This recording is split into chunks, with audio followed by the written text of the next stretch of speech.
Well, so thank you very much for coming today again to our third lecture for this course. Today I'm going to talk about thinking.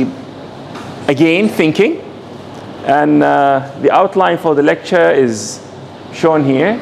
So I'll talk about the course assessment because there were a number of questions that was raised both by the on-campus students as well as the online students. So what's the expectations and how are we going to go about it? I'm going to recap whatever we've done thus far just to make sure that we are on the same page.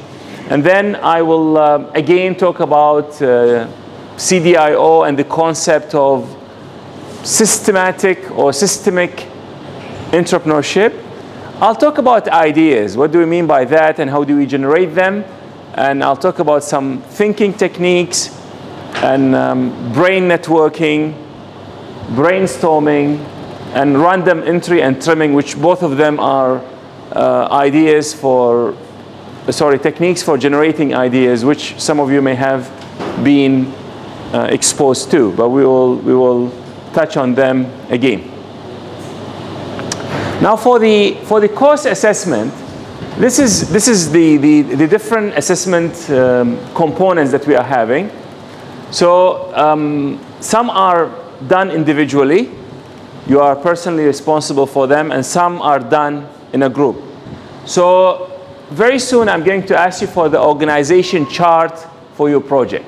So there are 2 students here, and hopefully a few students maybe from the online community of participants, where you guys are going to tell me who's the team leader and who is the, who's doing what, who is the web designer, who is the finance person, and so on and so forth.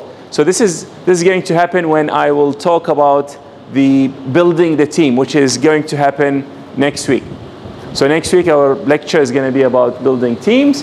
Then once we build the team, I'm going to give you a challenge, a team challenge that has nothing to do with your project. This is just something to get the team to work together. So this is going to be something you could do over 1 or 2 days, and it has a very concrete outcome. So this is, again, I'm going to build on the momentum of you've given me an organization chart. I'm going to put some pressure on you, so you need to build your team. Then I'll give you an activity that you'll work on, and then again this is an activity that has to be done in a group. The entrepreneurial ecosystem for your project has to be submitted as well. So this is something that will happen after we have decided on the project, the value proposition has been firmed, the cost structure and revenue stream is finalized, and then you submit this, and this is going to be hopefully something fixed. We try not to change it unless it's extremely necessary. So once we come up with the ecosystem, so now you have a team. Hopefully the team played together on a small activity that gelled you guys together. Then you decide on the ecosystem that's going to be clear to all of the team members. I'll request that each project to have some online presence or website, depending on your project. But so if your team is a company that's selling X or Y or Z product or service, and you will be needed to have a website. I don't think there's any business nowadays without an online presence. So the website itself will have like 5 marks. Every individual will need to submit a portfolio of learning. So what have you learned throughout the semester?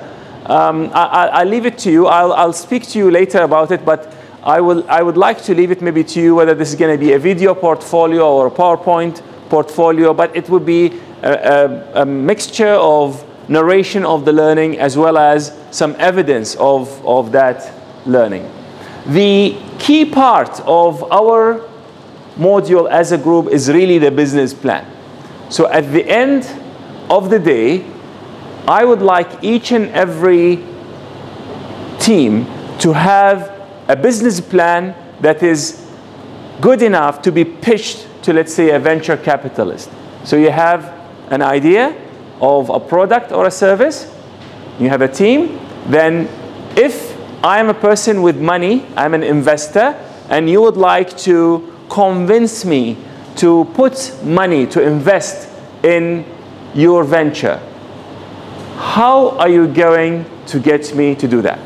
So the business plan is the key component that, so you see, you need a team. After the team, you need to firm your project. Then you start putting things along that structure so that eventually you have the business plan. So that will take care of 50% of the mark, which is the coursework mark. The final exam is going to be an individual affair. So every one of you will sit on his or her own accord and take the exam. Any question about this? Please.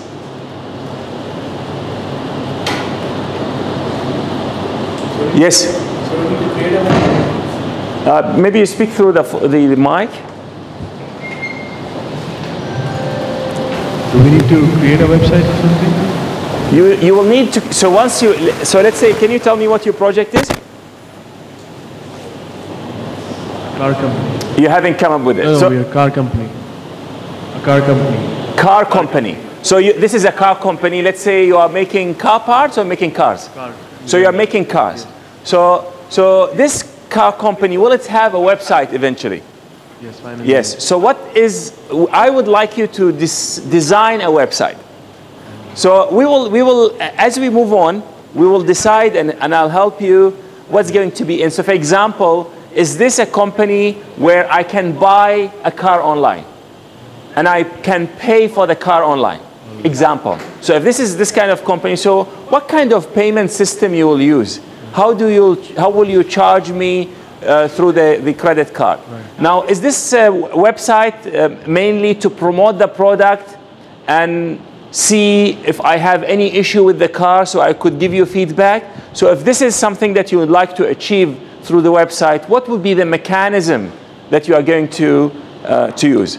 So this is how I'm trying to force you to think in that way. And just to, I mean, I've said this a number of times, but to reiterate, the online community, I've seen quite a number of them are either web designers or people who are able to do this. So if you have a project and there is someone out there who does not have a project yet, but you have a good project and you say, look, if someone can help me with the design, I think that people will be interested in joining you. Thank you very much for the question. Any other question?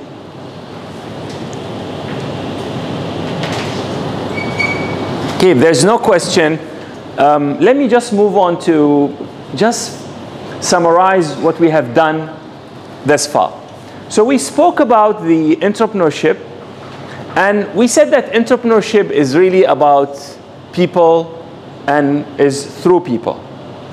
So an entrepreneur will aim at creating value for people and will talk and communicate and work with people. So it's about making a difference while adding a value and making the world a better place. So this is really what we have spoken to in the first lecture. We also spoke about thinking. And in that we talked about the process in which thinking takes place, and the process was naming, classifying, and eventually processing. We spoke also of how language could drive thinking through the naming process. If you recall, we said, because as we agreed that everything starts at the naming process, when we assign a name for this newborn, which is a thought or an idea or a concept or a notion, we can influence the direction in which we are going to think by giving it hopefully a positive, and if we are unable to assign a positive name to it, maybe a neutral name. So this was really what we have in a way spoken about thus far.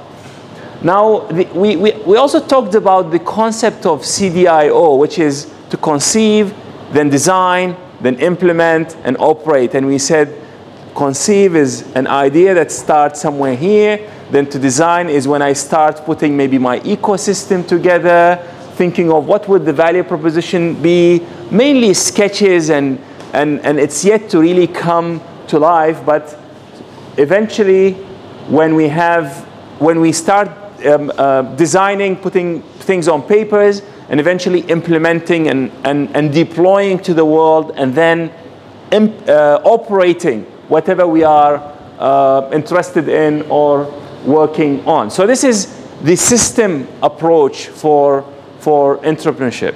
So if the whole thing starts with the conceive stage, and the conceive is mainly happens up here. So it all starts with what? What do we conceive? Ideas. So it all starts with an idea.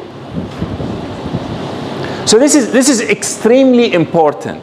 You know, the idea is the birth of the new world. Idea is the first point where the world starts to change so that reality will change. The building, this campus, this university was once an idea. And you cannot imagine having this building here without the idea stage. Now, what I'm trying to really talk about and stress here is this. Ideas are extremely important, and language and naming is extremely important. And that's why we are doing the rewiring, or at least some of you are doing it. The online people are doing it more, but some of you I've seen, and you will see a difference. You trust me, I don't think you will lose anything if you try. Some of you started and then they stopped, but I really encourage you to continue doing the rewiring, mentioning the 3 things. So that will help you align the thinking in a certain way so that the ideas that you have are positive ones. And you will have not only better ideas, but you'll have more ideas. So if we want ideas, and we want more ideas, and hopefully better quality ideas, so let me just give you a notion. You know, often the brain is sort of thought of as a computer. So if you have one computer, a single brain, me alone working on my own, I'm sort of like a single computer. Now, if I have more people working together, we will be like what? So if a single person, so what's the internet? The internet is really like a connection of so many computers. Some of them are more important maybe than the others. Some of them are servers, they have more information, but the internet literally is the internet because of everyone who's adding to it. I mean, you even think of Google. When you want to search or learn about anything, you go and Google it. But you think about it, what does Google do? Does Google have all this information on their own server? They don't. What do? They tap into all the other servers and all the other computers and all the other websites that has been put by people like you. What makes the internet powerful is really the sheer amount of people who are creating content into it. So if we have been thus far focusing on the individual brain and how to rewire it and get it to work better, imagine if we can really connect our brains in a similar way to the internet, what's going to happen? Now, this will happen with techniques. Any one of you try to work in a team with people and found it difficult? Is it always easy to work with people? Is it always easy to share ideas with people? This is a question.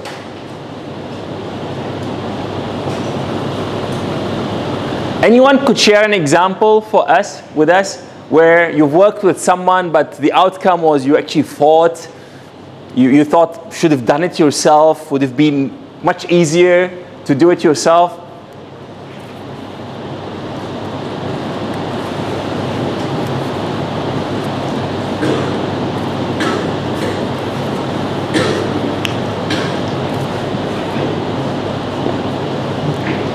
Yeah, give it a shot, try. You've never worked with people and you found it difficult. Okay, I'll share. I'm alone now. I have, how many brains here? 50 brains. I'm finding it very difficult to get anything out of it. As a matter of fact, I think if I don't have you and I speak directly to the camera, I would have faster, because I keep on doubting myself. I keep on asking myself, are you guys listening to me? Are you with me? So now I'm having so many brain power with me, somehow I failed to tap into it. And I don't know what's happening. I don't know, really, I don't know what's happening, because I'm asking questions that no one is answering. So I'm not very sure that we are on the same wavelength. So this is an example when maybe you put more people in, you'll have failure. You try to carry this table and bring 50 people, and some will think we should carry it in that way, some will think we should push it, some will think that they should sit on it and the rest will, and then maybe the job is not necessarily going to be done. So as I said, we have been thus far rewiring our brain and working individually on our own brains so that we create more positive ideas. But how can we network our brains? How can I really create a connection between my brain and your brain and Dominic's brain and Asad's brain and Tommy's brain and Mengtat's brain, so suddenly we have an internet of brains? Can this be done? Yes, it can be done. So the answer is yes. So I would like to introduce you to this concept of brain networking. So you just imagine as you put computers together and you connect them either with fiber optics or cables or Wi-Fi or whatever, you literally create this huge network of computers. We can do the same with brains.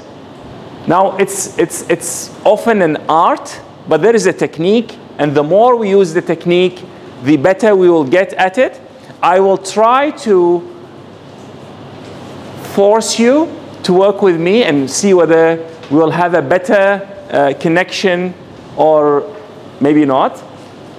So the brain networking will happen in teams, often teams of 6 to 12. If the team is too small, the brain networking won't work. As a matter of fact, most of the thinking techniques will need 5 to 6 people, and that's why this is a good number for a team at the size of the projects that we are attempting to do.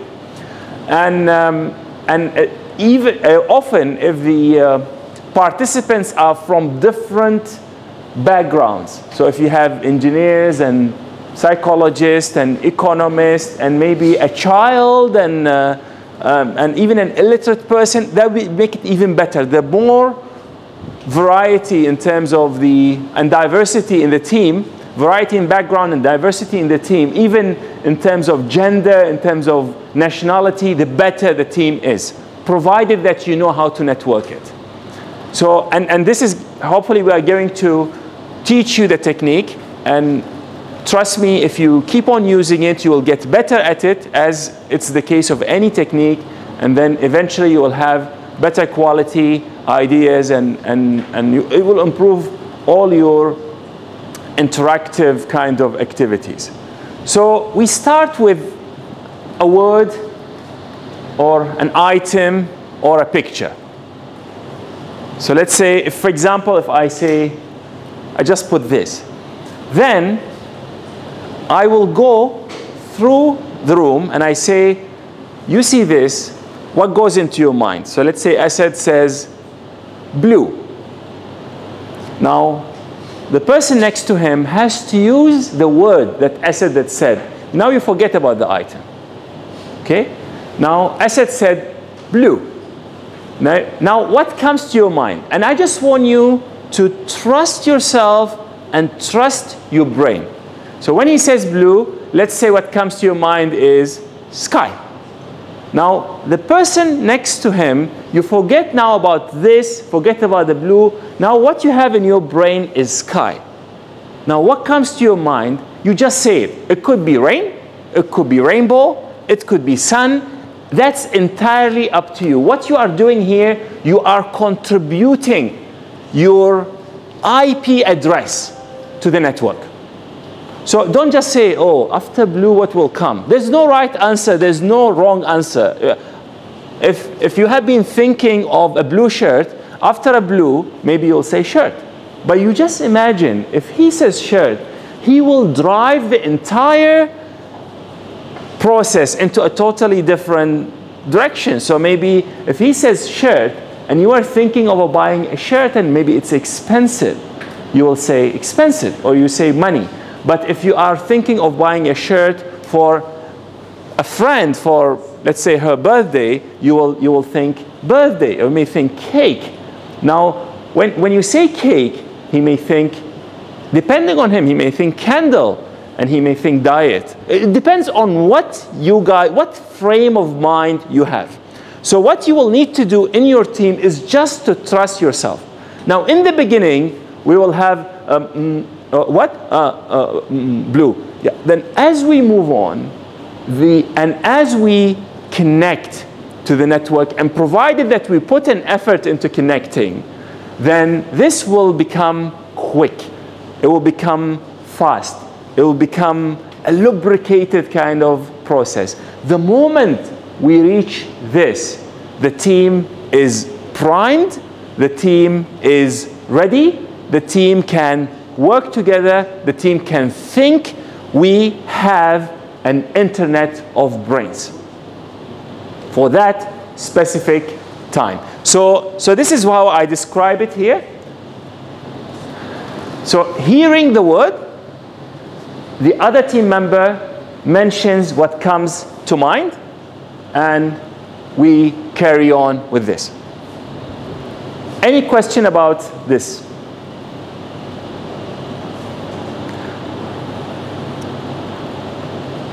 Any question, any comment?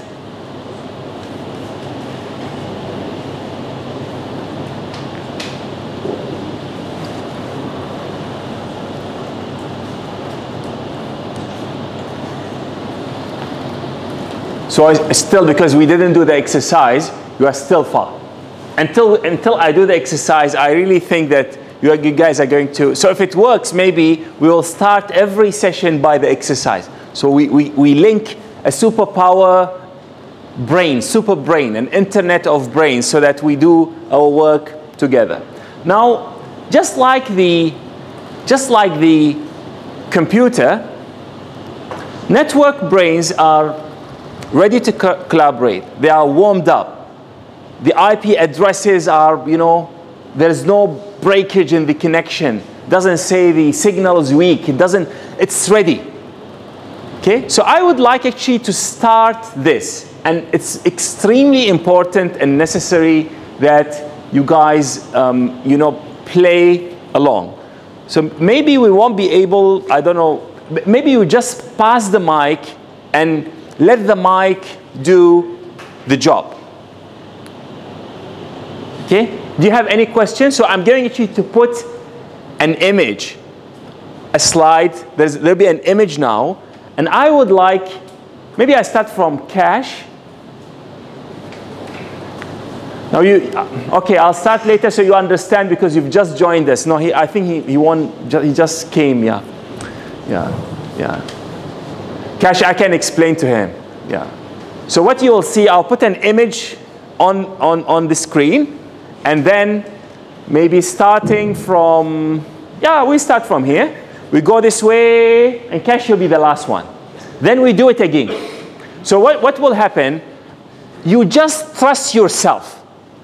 What comes to mind, don't say, oh, is this the right thing? Is it? No, just say it. Just say it. Now, if you say something and you regret it, and you ask us to cut this from the lecture later, we'll do it. I just want you to play along. Okay.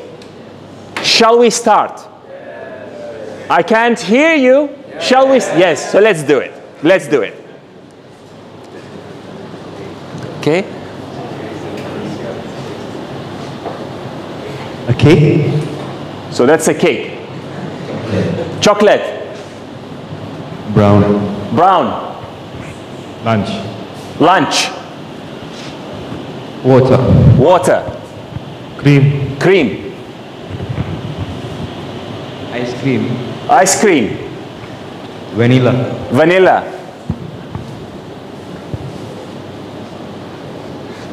So you think vanilla, forget about the cake, yes. Tasty. Chicken. Chicken. Beautiful. Beautiful. Chicken breast. Beautiful chicken, yes. I wonder what you were thinking. Baking. Baking. Sweet. Sweet. Tobacco. Tobacco. Yes, tobacco. So now in your mind, your input is tobacco. What do you think? Cream. No, he said tobacco. Comes to you, cream. Grape. Flavor, grape. Okay. Grape. Food. Food. Fresh. Fresh. Recipe. Recipe. Recipe. So what does that?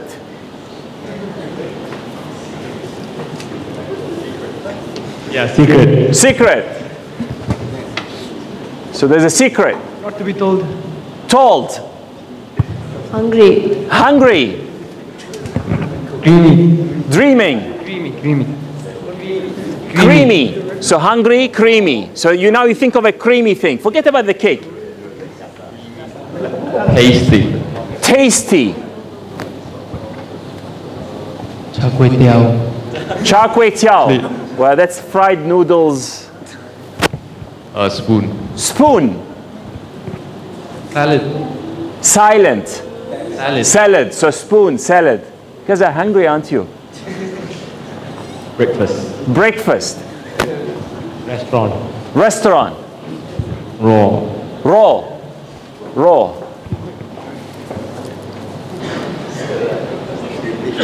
Sushi. Sushi. Japan. Japan. Very good. Okay. So Cash. Japan. Wheels. Wales. Burgers. Burgers.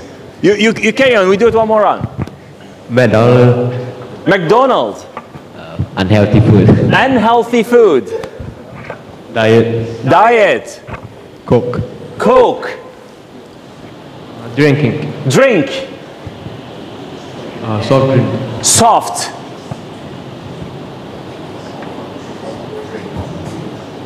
Comfort. Comfort. Chairs. Chairs. Sofa. Sofa. Table. Table. What's in front of me? Table again. So it's table. IKEA. IKEA. Home. Home. Furniture. Furniture. Sleep. Sleep. Blackberry. Blackberry. Yeah, it's okay, it's okay. That's what came to his mind. Trust your mind. There's no Blackberry. Phone. Phone. Nokia. Nokia. Laptop. Laptop. Device. Device. Handphone. Handphone. Goodbye. Goodbye. Picture. Patient. Picture. Picture. Instagram. Histogram. Instagram. Instagram, okay. Twitter. Twitter. Facebook. Facebook. Friends. Friends. Family. Family. Connection. Connection. Mother. Mother. Father. Father. Brother. Brother. Sister. Sister. Myself. Myself.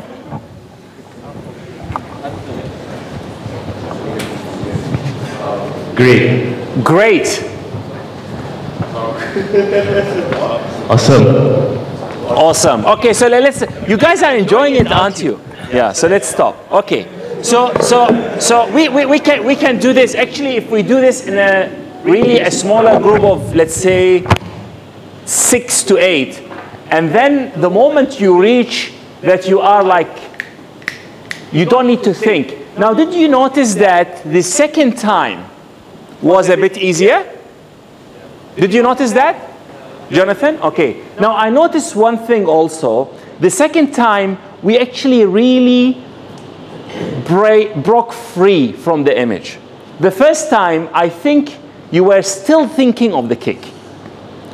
You didn't really, like the guy say cigarette, and I was expecting smoke or cough, cream. We go back to the cake.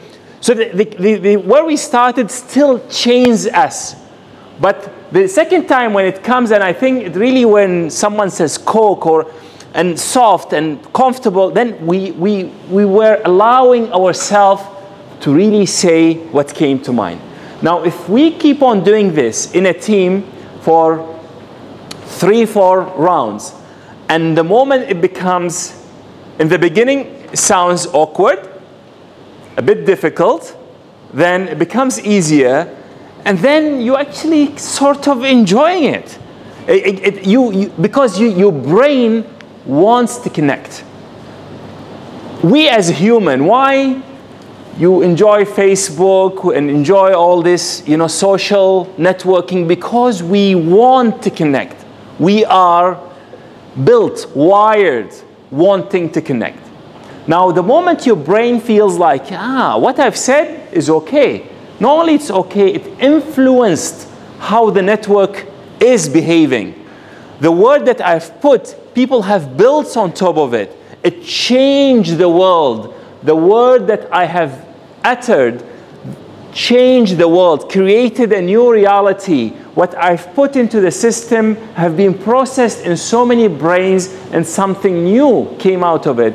That will make you feel good. Now, you can do this before your group meeting. It won't take long, but believe me, the outcome is going to be, you can do this with your family, with your friends, whoever, agreed to participate. And in the beginning, you just ask them, just trust me. And you give me like 2-3 minutes of your time. If you still don't like it, you can stop. Believe me, after a while, they will enjoy it. And the moment the mic or the talking ball or whatever you have passes hands very quickly, you know that people are enjoying it, and you know that you are connected. And when you are connected, you are ready. And when you are ready, great things will happen. Okay? The theory is very simple. No matter how smart you think you are, or even how high really your IQ, if you have few more brains with you, you would be better off, no matter what. Another brain will always bring a new perspective, will always bring value to the table. Now, even in computer science, when you network computers, there is this is called overhead. The system needs to allocate some of its resources to the connection. So to handle and service the connection between the different computers, the system resources part of it has to be allocated to this. So when you invest some of your resources in, like for example, if I want to carry this, okay, there are two ways. I could just carry it and do the task. But if I want someone else to do it for me, I have to convince him, and I have maybe to push him or her. So if the task is very simple, maybe I could just do it on my own. But if the task is complex, if the task is big, if the task takes place over, you know, diversified kind of location and places, if the task required some work, let's say in China, and he knows Mandarin, you know, which one is better to actually connect with him and get him to be able to work with me and maybe go and communicate, or for me to take, I don't know how many years to try to master, you know, Mandarin, and maybe I will still fail to communicate. So connection is better. Connection is a very wise and a very prudent investment. Do you have any question about this? So we are not connected yet, because you don't have questions. Okay, do you have any comment?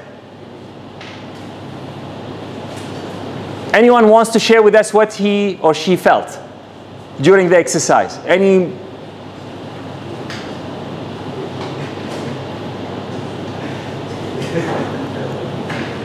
Or you cool down. We need to warm up again, right?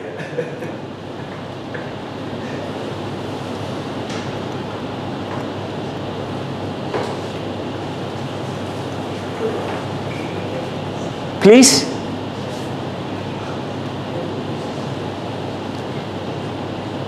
Yes, please. So, mic there. Thanks. The chair is very uncomfortable. Okay, thank you very much. He's commenting on the furniture. Again, is a failure to communicate. My question was, is there any comment about the exercise? Is there any comment? I thank you very much for the comment. I'll see what I can do. Okay, I apologize personally for this. What I would like to hear from you is, we've done 2 rounds of brain connection. While you were in that zone, did you notice anything? Have you felt anything different? Anything that you'd like to share with us? Yes, please. I felt that during the second round, the mic went circulated faster than the first round. Right, so the mic went faster the second round. So we were like, and maybe if we do it the third round, it would have been even faster. Good, very good observation. That's true. Any other observation, feeling, comment?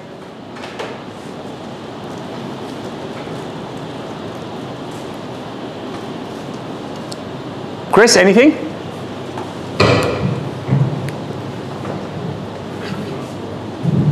I felt that there's still some hesitation in some of the people who are saying the words. I mean, they took a moment to think. And right. If you hear something, I'm sure immediately there'll be a picture in your mind. So if there's no hesitation, you will be able to say it like immediately. Right. So although it was faster the second time, we still had some hesitation. You know, do you know what does the hesitation mean? I guess the hesitation kind of means that people are a bit apprehensive to say what's on their mind. Right. Maybe they're afraid that people might laugh at them. Or yes. Kind of thing. So and that's that. So when people are a bit apprehensive, they are still thinking, should I say it? Should I just think about it? It means that node in the network is yet to be connected.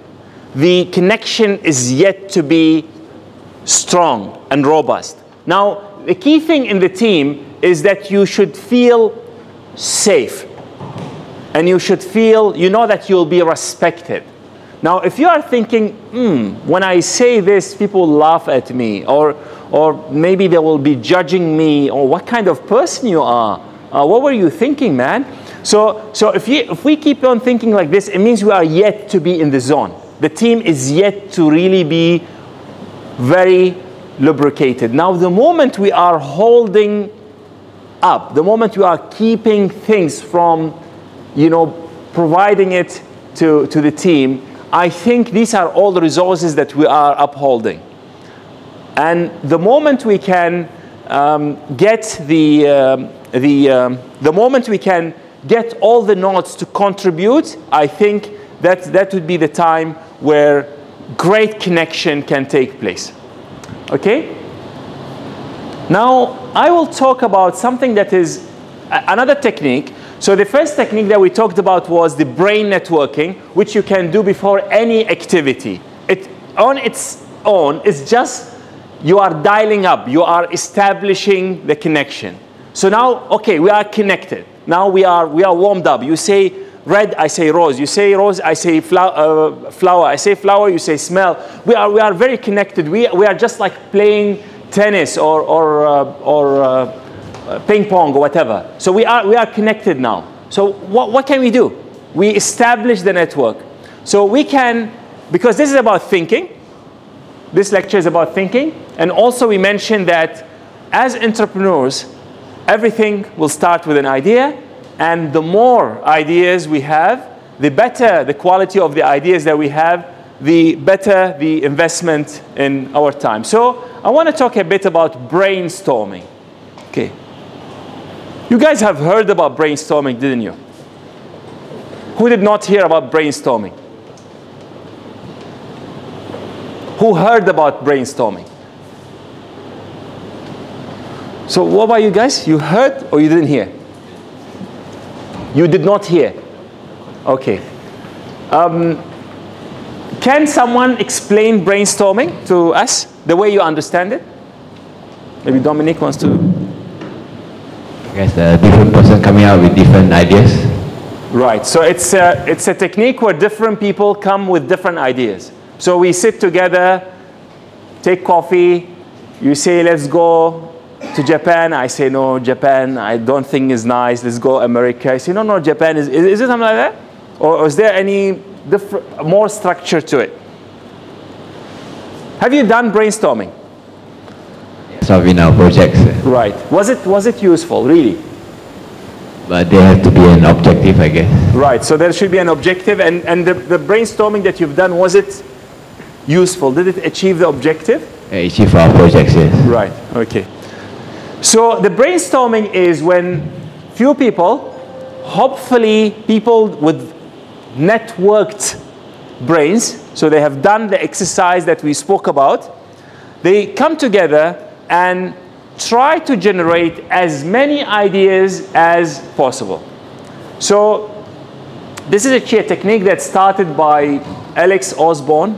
It has been here for quite some time. And this gentleman used to work in the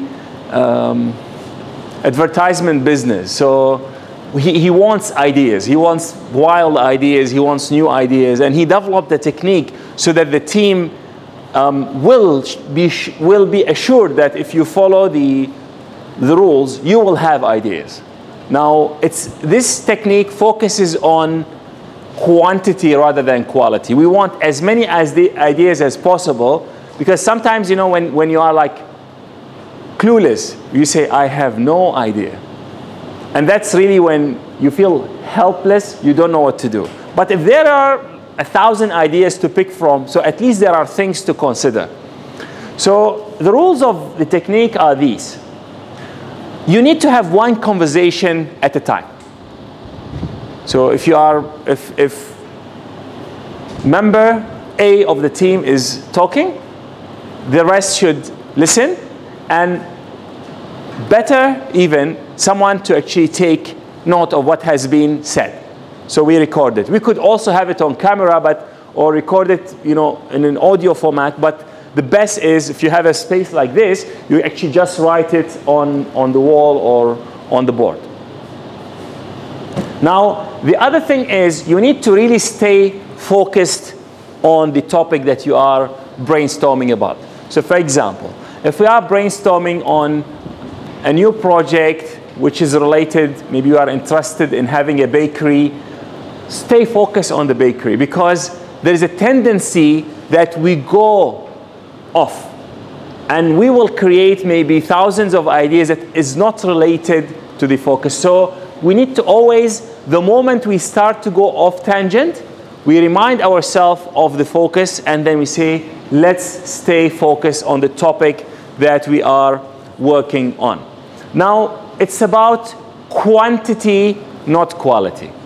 That's a key. So you just like in the brain networking, just say it. You have an idea, just say it, because I want more ideas. The moment you start, let me think, is this a good idea?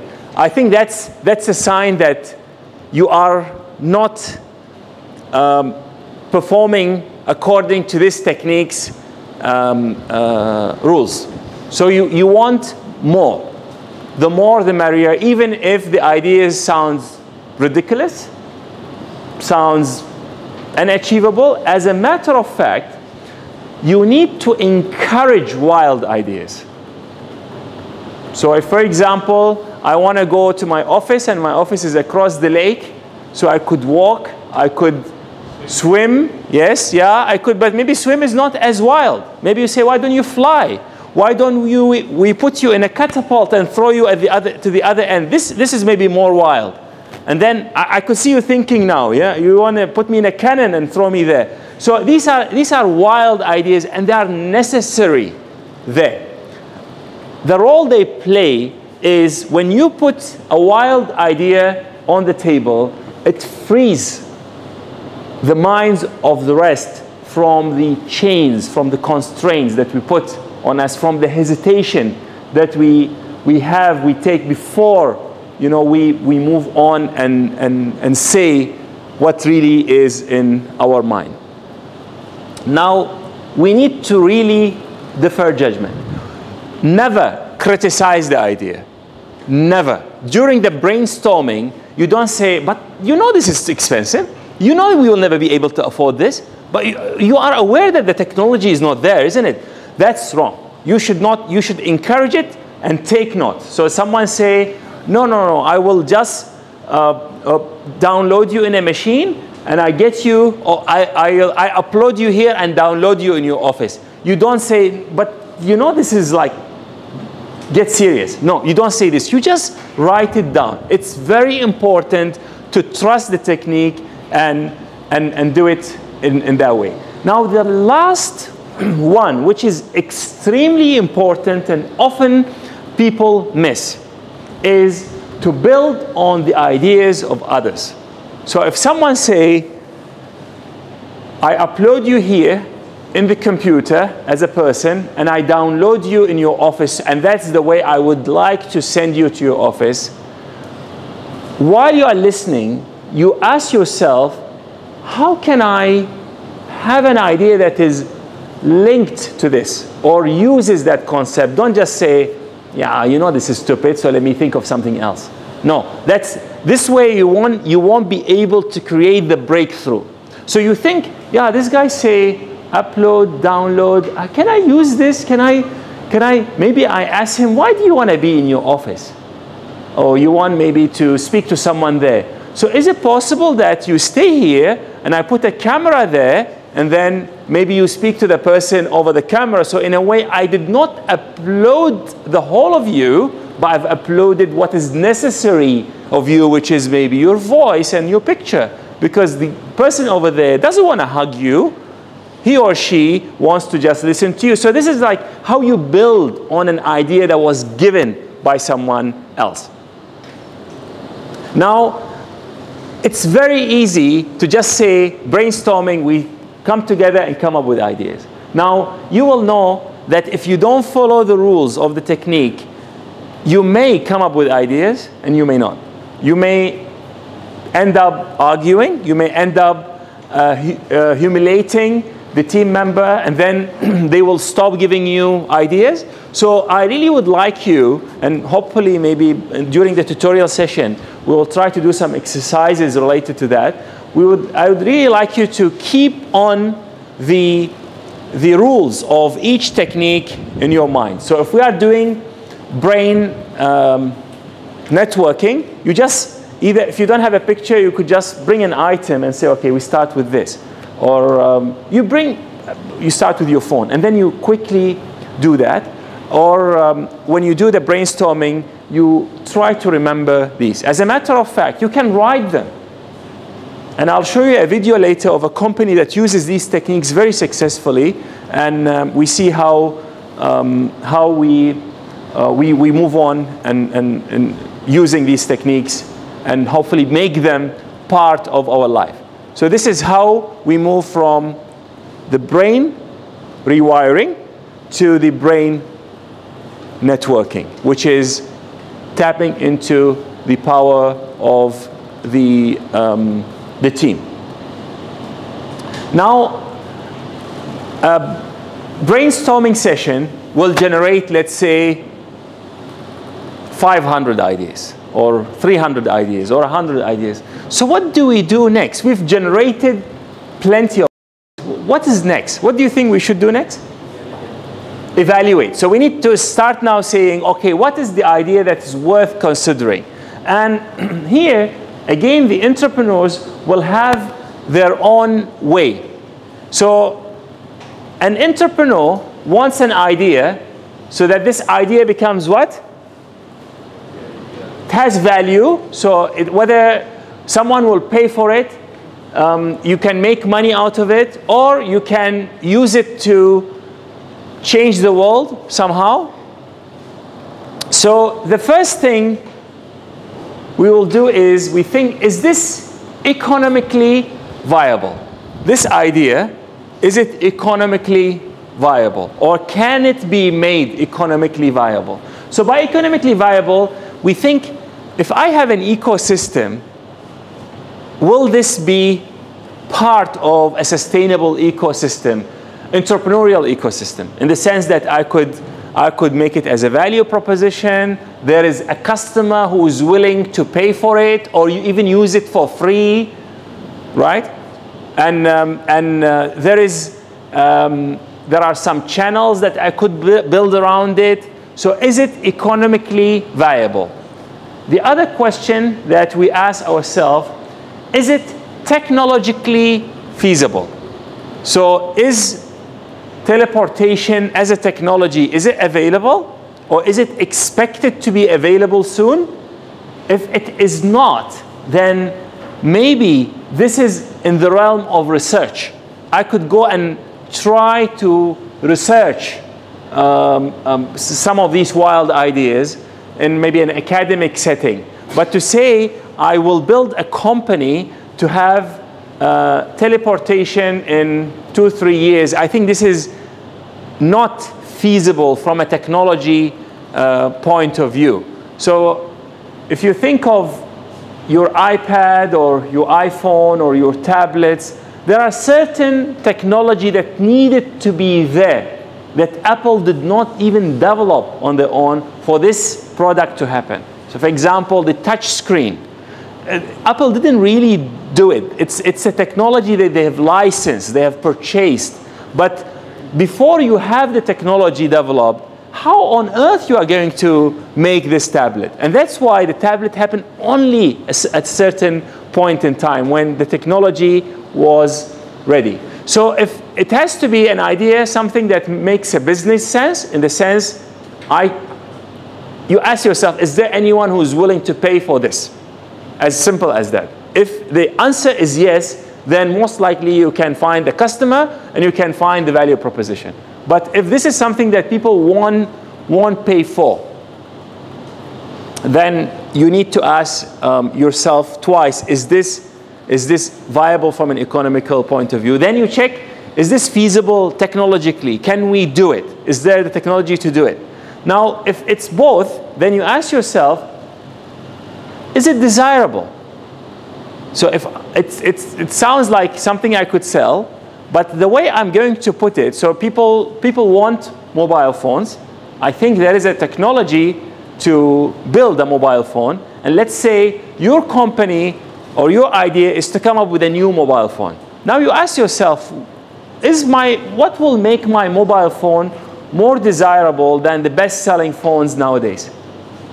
What will make it more desirable? That's a question. So desirable is not only about the person likes it, but it also has to be suitable from a social point of view. So sometimes what's desirable in country A may not be desirable in country B. And sometimes even the naming of the product has to be under this kind of category.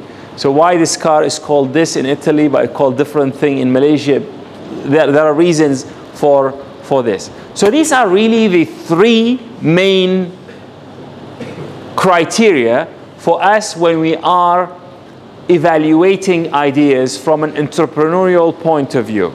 There is another realm that we would need to, or we would like to consider, which is sustainability from an environmental point of view. So sometimes it's viable, it's feasible, it's desirable, but actually it harms the environment. Should we do it? So that's a question for us. Especially we started by talking about making a difference, making the world a better place through entrepreneurship. So I believe we at least need to consider sustainability as well. Now, the entrepreneurship is often an act of balancing all these often contradicting criteria or requirements. So do you think we have to consider everything in a similar kind of weight?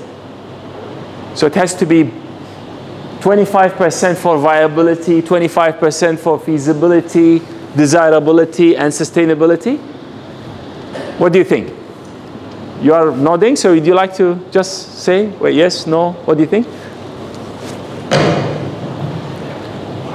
I think don't need to be split equally. Can be maybe more feasible or more sustainable. So it should not be equal. Yeah. Right. Depends on situations. Depends on the situation. You are exactly right. So for example, if there's something that has to do with national security. So this is something that's very important for the security of the country. Often, whether it costs money or not, it becomes like secondary. We really need this system because it's very important for our security, for example. So sometimes it really depends, as you said, on the situation.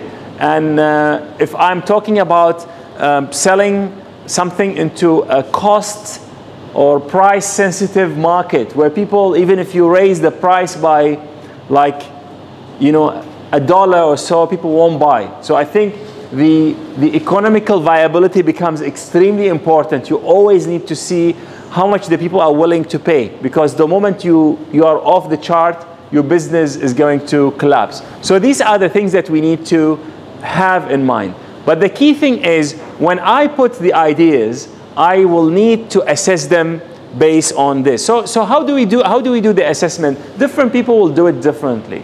So sometimes you will have the ideas written on the wall, and then the team members will go and assign them votes. So you could give every team member, let's say, 5 votes that you could use, go and stick. This could be a sticker on each and every idea that you want to assign your votes to. So maybe you really like idea 1 so much that you attach the 5 votes to it. Or maybe you like the idea 1 and you give it 2 votes, and the idea 2 you give it 3 votes. It's entirely up to you. Eventually, collectively, we select some 10 ideas, then we try to maybe say, okay, this idea 1 has this aspect of it, which is quite nice and is very desirable, but the second idea has really the sustainability element of it is something that I think we could merge. Then through that you converge and reduce the number of ideas that you are dealing with. So as you rightly said, these 4 components should not be considered equally. Sometimes they are not considered in an equal manner. Is there any question thus far? Yes, please. So wait for the mic, please.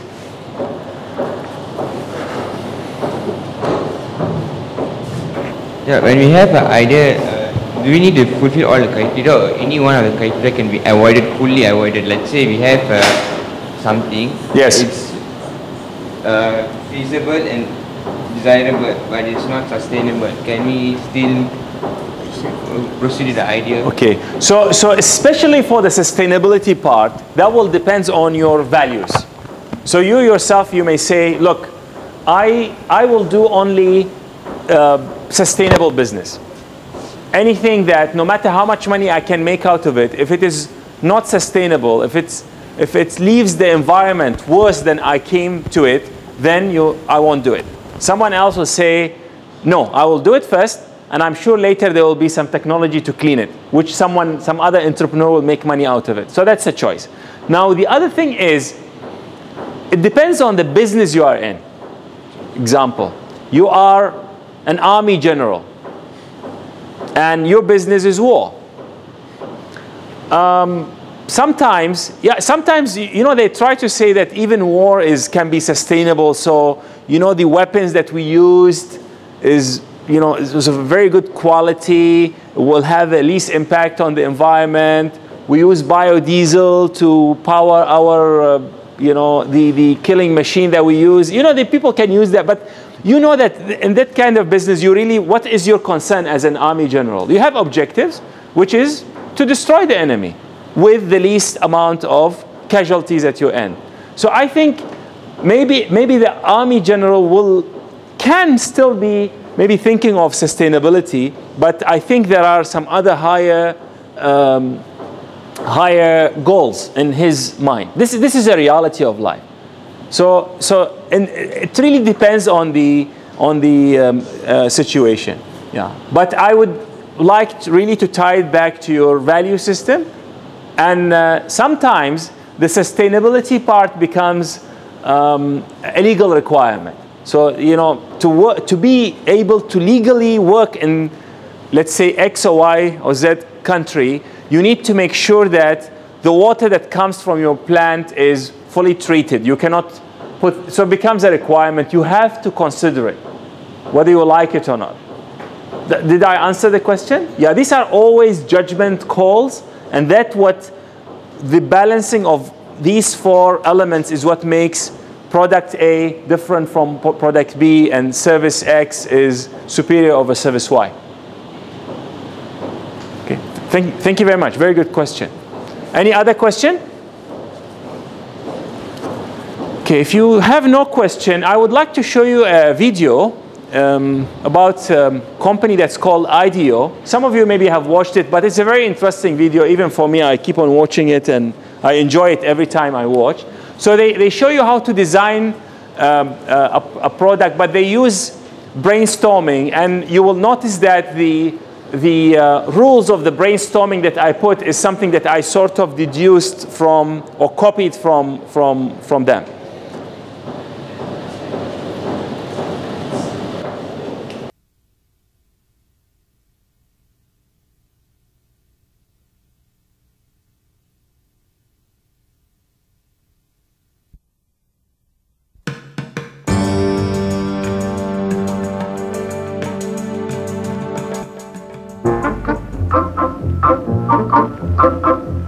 It used to be that you deferred to the boss.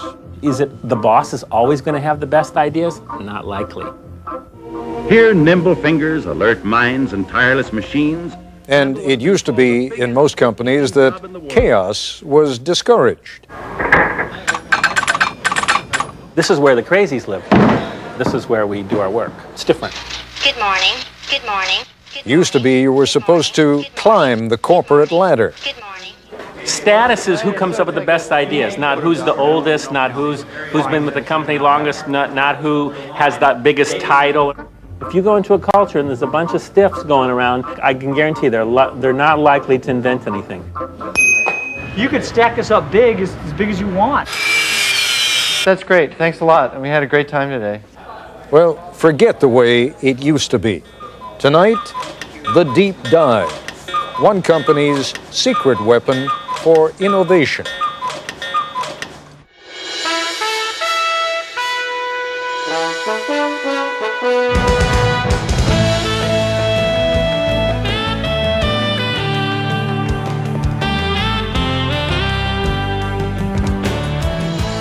A lot further along in this broadcast, near the end as a matter of fact, you will hear one of the central characters suggest that we look around The only thing that's not designed by anybody, he will say, is nature.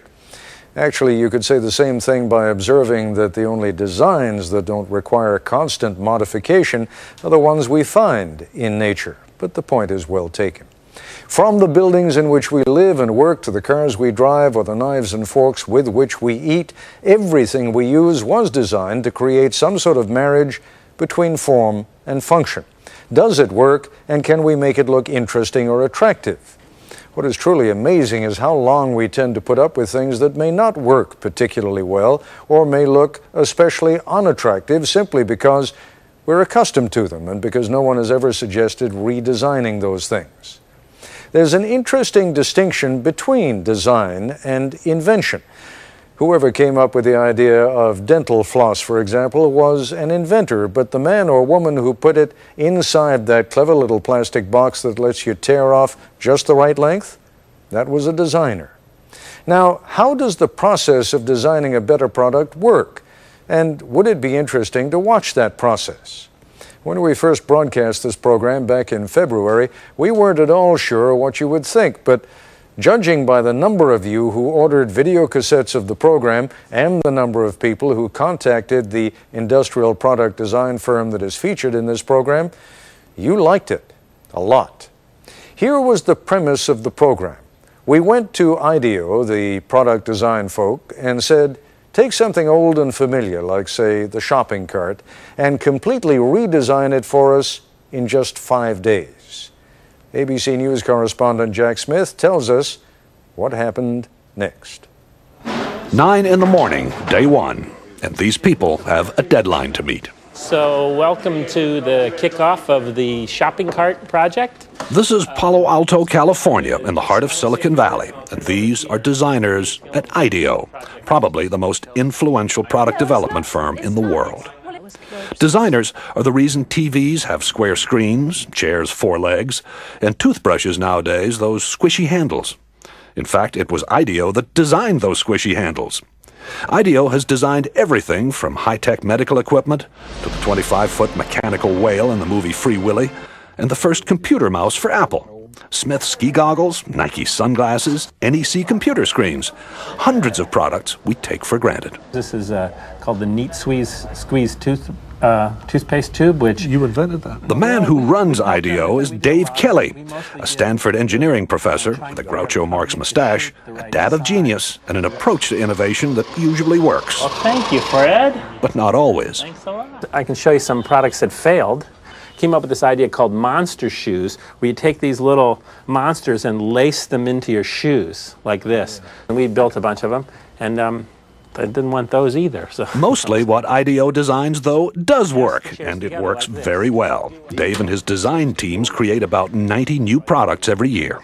The point is that we're not actually experts at any given area. You know, we're kind of experts on the process of how you design stuff. So we don't care if you give us a toothbrush, a toothpaste tube, a tractor, a space shuttle, you know, a chair. It's all the same to us. We want to figure out how to innovate by using our process, applying it. And so for the next 5 days, the team will apply that process to bringing the supermarket shopping cart into the 21st century. I think first we should maybe all acknowledge that it's kind of insane to do an entire project in a week. Project leader is Peter Skillman, a 35-year-old Stanford engineer. Project leader because he's good with groups, not because of seniority. He's only been at IDEO for 6 years.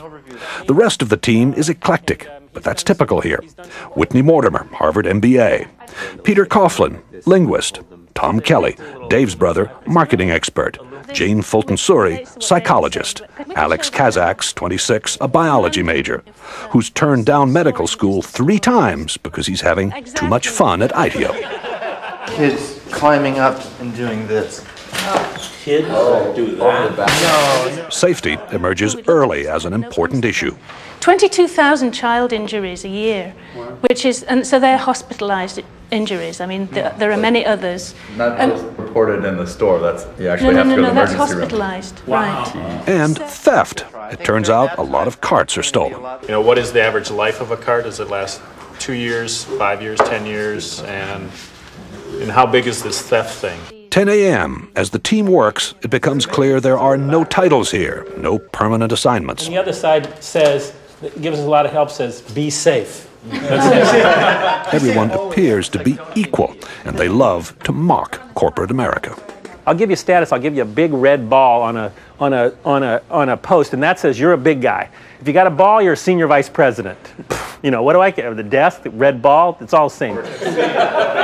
In a very innovative culture, you can't have a kind of hierarchy of here's the boss and the next person down, the next person down, the next person down, because it's impossible that the boss is the one who's had the insightful experience with shopping carts. It's just not possible.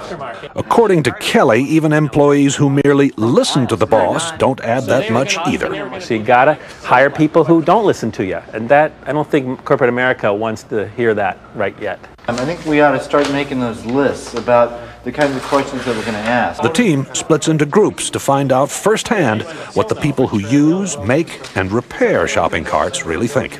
Okay, go. The problem with the plastic cart is the wind catches it. Yeah. And these things have been clocked at 35 across the parking lot. Oh, man, that's actually a pretty good point. The trick is to find these real experts, and so that you can learn much more quickly than you could by just kind of doing it the normal way and trying to learn about it yourself. From everything I read, these things aren't that safe either, you know? So probably the seat itself is going to have to be redesigned. What you're seeing here is the kind of social science, like anthropologists, you know, like you go and study tribes. What is it that they do that we can learn from that will help us design a better cart? One of the interesting things for me is looking at how people really don't like to let go of the cart, except for the professional shopper, whose strategy is to leave the cart at various places. In corporate America, many bosses measure whether their people are, the good people or the people who are performing are the ones that they see at their desk all the time. That couldn't be further from the truth. The people who are really getting the information are out here talking to the buzzes of the world, going to meet other experts, much more useful than sitting at your desk. 3:30 in the afternoon, and the group is back at IDEO. There is no let-up. Each team is going to demonstrate and communicate and share everything that they've learned today. People went off into the four corners of the earth and are coming back with the golden keys to innovation. A shopping cart has been clocked at 35 miles an hour traveling through a parking lot in the wind. We were in the store, 2 hours, and it was truly frightening just to see the kind of stuff going on. You ought to designate some people to make damn sure that the store owner's point of view is represented. After 9 straight hours, the team is tired. They call it a day. So, everybody cool? Well, that's great. Thanks a lot. We had a great time today. Yeah.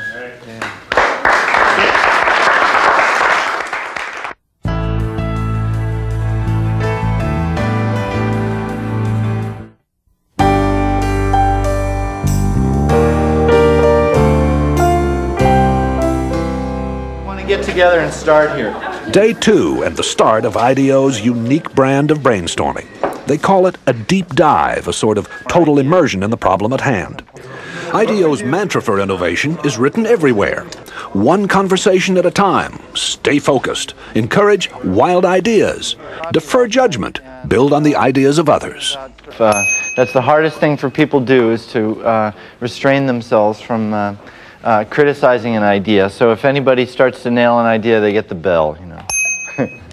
The deep dive begins, and for the next few hours, the ideas pour out and are posted on the walls. Oh, the blind, the privacy blind. Like when you're buying 6 cases of condoms, no one sees. Nesting is, it sort of has to nest. If it doesn't nest, we don't have a solution. How about Velcro pants and Velcro seats for the kids, and you just drop them down on there? And like Velcro seats? Velcro pants for kids? Yeah, see, you have to have some wild ideas. If then you build on those wild ideas, and they end up being better ideas than if you said, if everybody only came up with sane things, kind of appropriate things, you'd never have any points to take off to build a really innovative idea. It's organized chaos. Organized chaos. It's not organized. What it is it's focused chaos. By 11 a.m., the group begins narrowing down the hundreds of ideas written or drawn on the walls. How? By voting for them. Vote with your post-it, not with an idea that's cool, but with an idea that's cool and buildable. If it's too far out there and it can't be built in a day, then I don't think we should vote on it. Why not have you be the judge? You're the boss. Because I'm going to be wrong. It's the team that's able to really judge what the best idea is.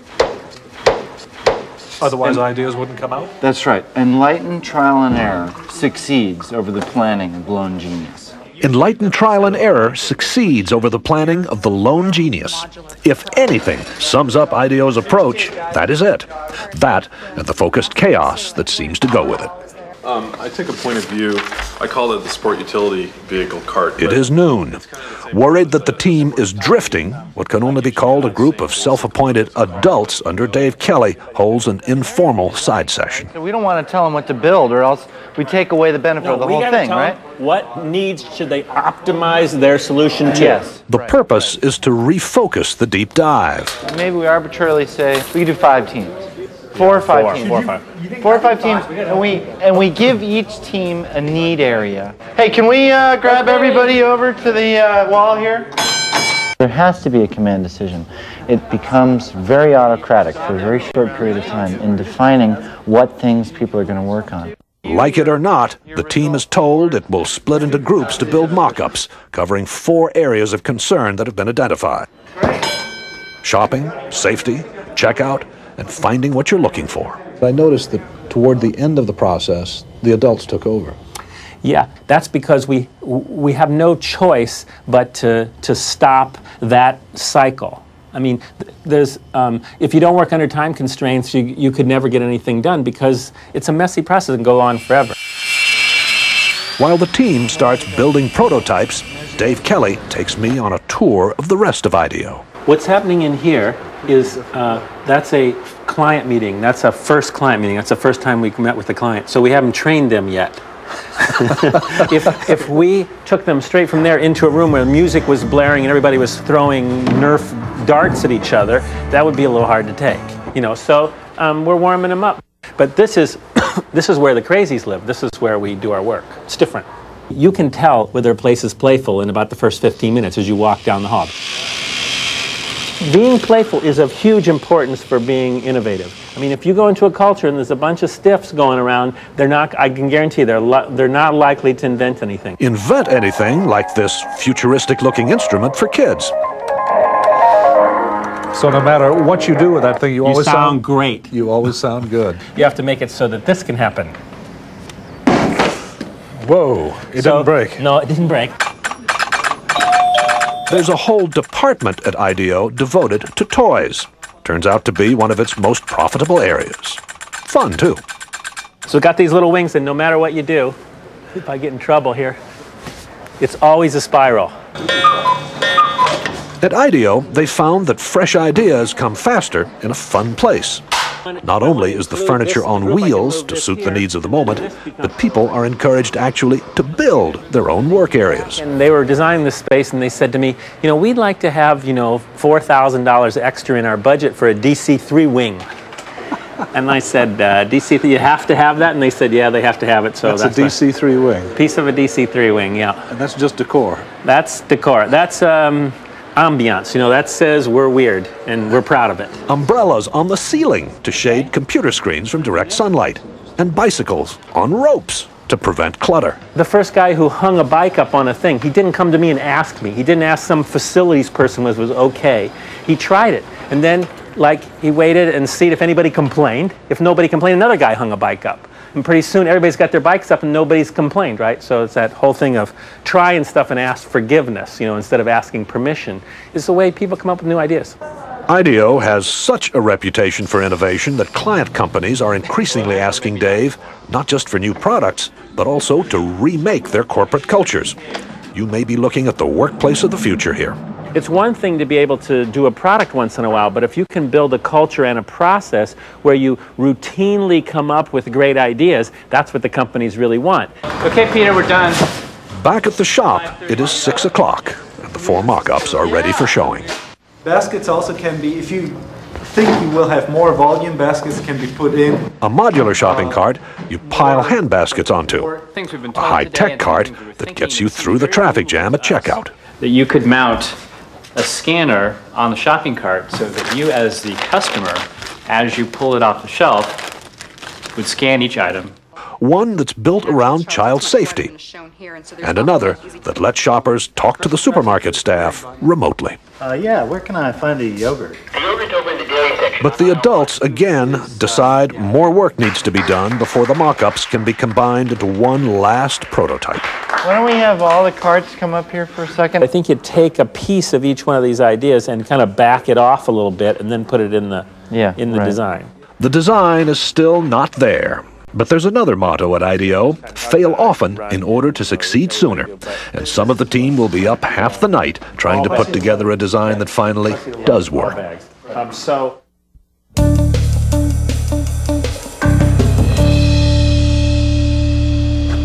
It is day 5, and Dave Kelly has no idea what the final cart looks like. Only the team does. If they kind of got their heads down, they don't look at me, I'm nervous. You know, if they say, wait till you see it, then I know we're in good shape. So I'm getting wait until you see it. I think that'll be good. There it is! There it is! So we took the best elements out of each prototype, designed this entire cart in a day, and then this cart was fabricated in a day with an amazing team of people in our machine shop pulling this off, working in shifts throughout the night. Wow, I'm impressed. So are we. The cart, which is designed to cost about the same as today's carts, is different in every other way. Hand baskets that stack in a metal frame, and major improvements for all. You just lift the handle up, you drop put the children in, and then you can close the handle right over them, and they instantly have some little bit of a work surface that they can play with. What do you think? Well, I'm very proud of the team. I think it's great. Does this work for you? Works for me great. Yeah. It's also beautiful. I mean, let's take it over to a local supermarket and see what they say. Yeah, it works really well. The cart's wheels turn 90 degrees so it can move sideways. No more lifting up the rear in a tight spot. And you shop in a totally different way. Rather than taking your cart everywhere you go in the store, through a crowded store like this, much more efficient to take a small basket, rush around to where the particular shelves are, and come back and put them back. Put them here, and treat this as like a center for your shopping. And with a high-tech scanner, so that in the future you skip the checkout traffic jam. Here's how you would scan an item. You'd reach over and pick up anything like the salad dressing, and I would scan it, and if I want to accept that item, I would just press plus and then drop it in my basket. Because stores don't yet have those high-tech scanners the team designed, checking out today means doing it the old-fashioned way. But the bags are hung on hooks on the cart's frame. Remember, there is no basket here. Why get rid of the big basket? The basket is tyranny. The basket is tyranny because it's not really needed. If all your stuff ends up in bags, why need the basket in the first place? Talk to me about theft. There's no value in this cart without the basket because you can't carry anything in it. It's useless to anybody. You can't use it as a barbecue. So it's not going to get stolen. That's right. So this ought to appeal to store owners then. Yes. I love it. I think it looks great. At first I was a little shocked, but I think you have some fantastic ideas here.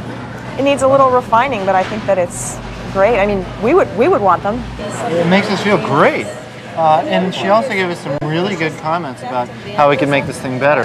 Just wherever you are, look around. The only thing that's not designed by somebody is nature. So the trees are not designed by us, but everything you see, every light fitting, every flower vase, every scale, every stand for fruit, everything is designed, has to go through this kind of process. And they can do a better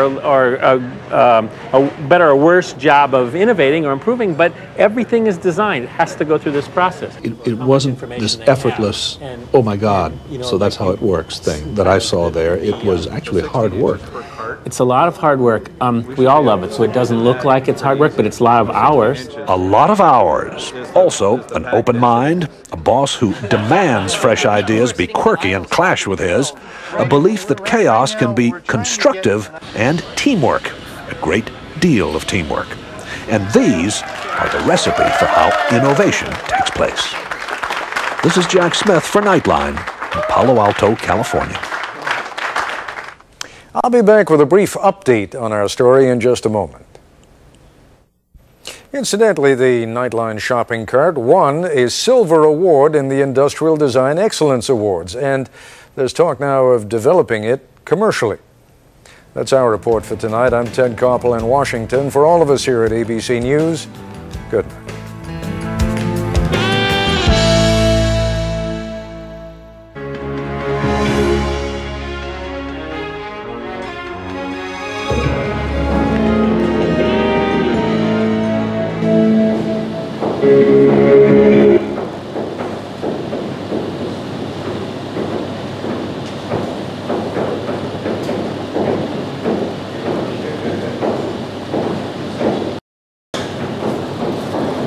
So any comment? Did you like it? Yeah, so this was actually to show you the process. How did they use the thinking technique, the brainstorming to design and build something new. But I believe the same thing as they've said, you could build corporate culture, you could build working space, all using the same technique. So thus far, we covered two things. We covered the brain networking, and we've covered the brainstorming. So the brain networking is something that is promising to make your team perform at a level similar to that team. So that team, I think they've worked a lot together, they understood each other, they do understand the technique very well, right? But when you are building your own team, maybe this is a new team, maybe you have people from the online community. So if you could develop this habit of brain networking before you start working, that would be really, really good. I have two more techniques that I would like to share with you before we end. The other technique is called random entry. You always remember that we want ideas, we want fresh, new ideas that can help us generate value, new value, so that we can serve our customers.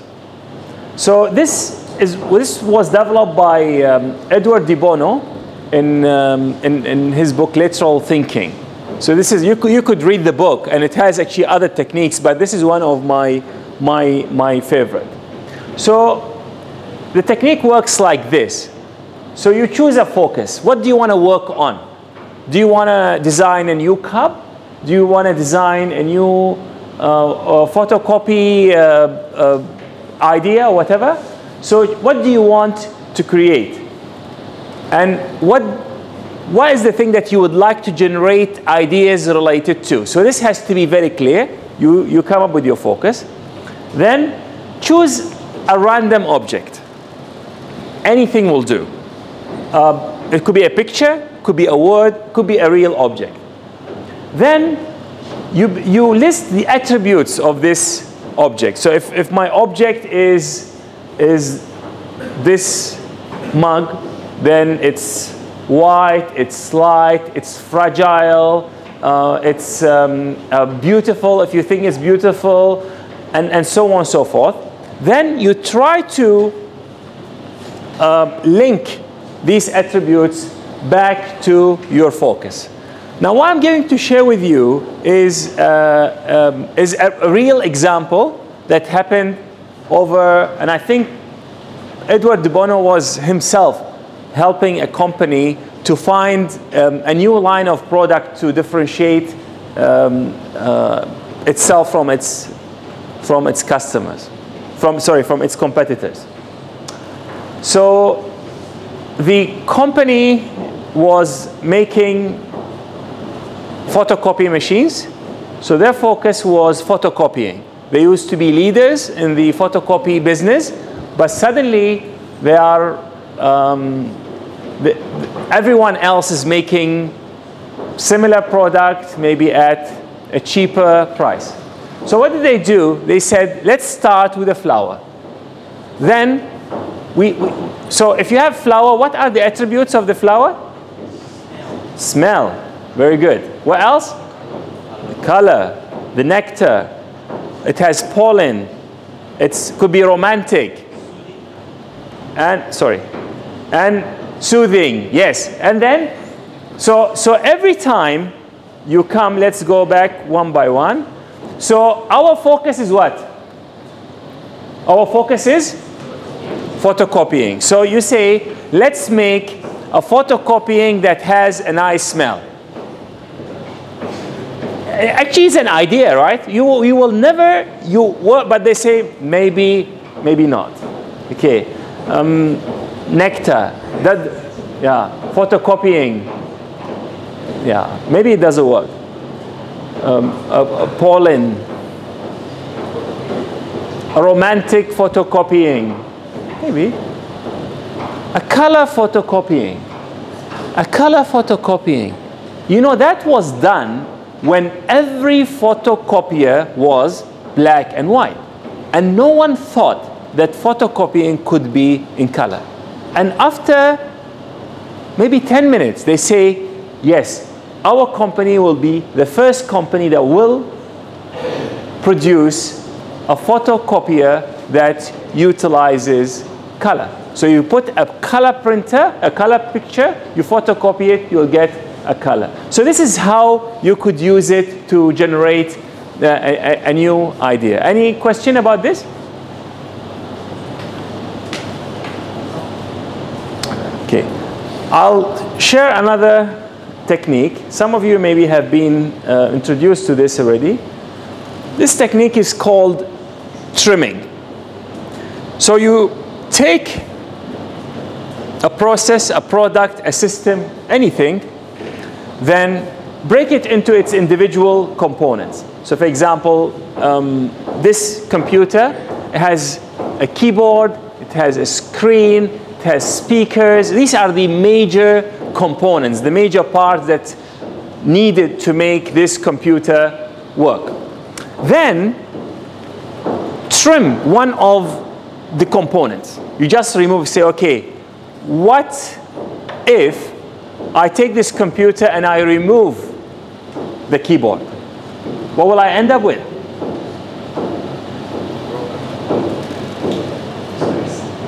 What? A broken laptop. But if I think of it in the way that, how do I make it work? Can you please say? You can use voice recognition to input. So maybe I use voice recognition, or maybe the touch screen will be my keyboard. Then I end up with a tablet. So I'm going to use the technique for much simpler example. So let's say we take a toothbrush. So it has two major parts, right? The bristles and the handles. Okay. So now let's say I trim the handle. So the handle, I don't want to use the handle. I won't use handles. How to make it work? Any idea?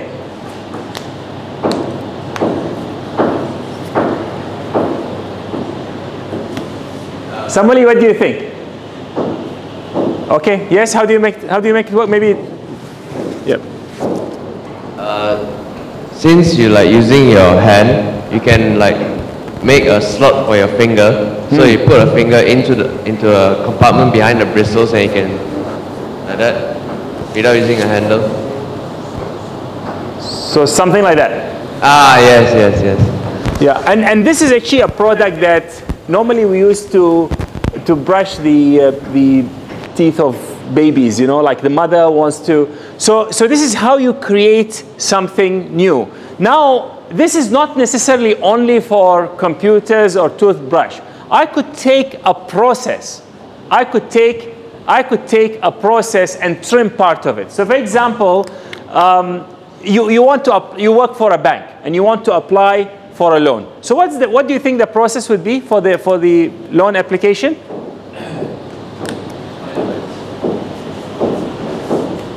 So you fill a form, right? Then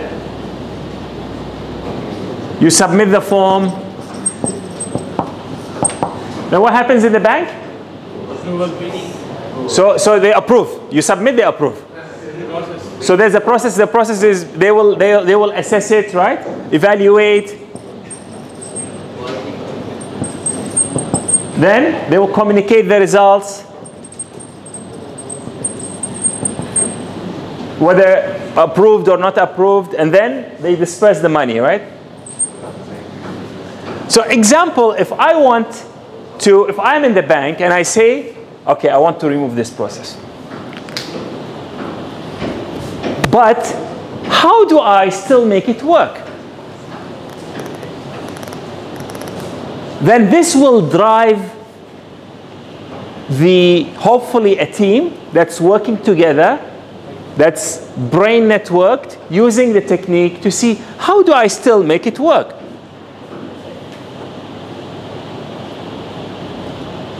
Any ideas how to remove this process somehow? Now you may replace it with something else, and that will make it a new product. So in the case of the toothbrush, we didn't say we will stick the bristles to the fingers. You still have something, but it's a totally different product. So maybe currently the evaluation is happening manually, and I will make it online. So there is somehow a software that you input certain things, you will get the results instantaneously. So you go to the website, there are certain things you input them. If all the information is right, you will get your approval letter on the spot. That can be a way. And likewise, you could take your the way you have applied for your degree here, and how long did it take for some of you. If you have you asked for exemption for certain credits and it took very long time. If I look at the process and then I just go and say, people say this is essential, this is very important. I say, okay, let's remove it, and we see how we can make it work. So if I take the glasses, what do I have? The major parts. So I have frame and I have lenses. Now if I throw the frame, what will I end up with?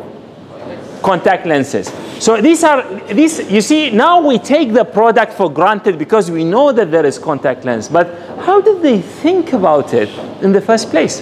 When everyone is thinking of the glasses has to be like that, how did a person actually thought of throwing away a key element, which is the frame? So this is really the technique of trimming that I wanted to talk about. Now, there are many other elements or techniques. Mind mapping is one of them. It's pioneered by Tony Buzan. Lateral thinking techniques by Edward de Bono. You can go and read the book, and you can find a lot of information about them in the internet. The four that I picked are my personal favorite. You don't have to follow them, but you actually have the option to, if you want to, to follow that. So I'm actually done for today. If you have any question, I'll be more than happy to address that. Otherwise, I thank you very much and hope to see you on Friday. Thanks. Oh, thank you.